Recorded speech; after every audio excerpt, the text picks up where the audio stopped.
Я алматинец. Алматы – это город, дышащий историей, культурой и энергией своих граждан. Это место, где рождаются мечты, совершаются открытия и совершаются добрые дела. Для меня самым важным добрым делом стала медицина. Уже более 15 лет я вместе с командой помогаю семьям обрести самое ценное – здоровье и возможность стать родителями.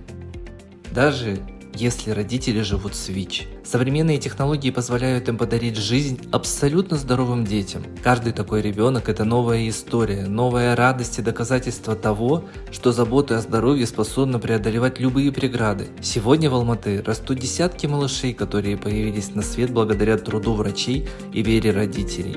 Алматы – это город, где рождается не только надежда, но и здоровое будущее.